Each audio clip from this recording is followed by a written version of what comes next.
अपनी बीवी के पास जाओ तो नबी सल्लल्लाहु अलैहि वसल्लम ने क्या फरमाया? दुआ पढ़ो। जब सोबत करनी क्या पढ़ना था?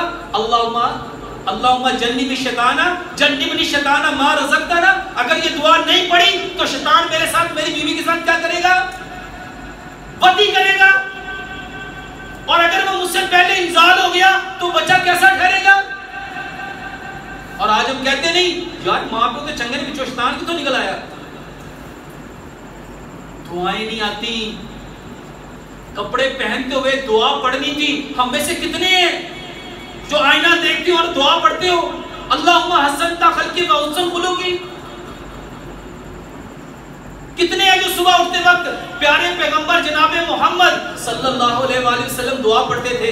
अल्हम्दुलिल्लाहिल्लज़ी अहयाना बाद मा अमातना व इलैहि नशूर।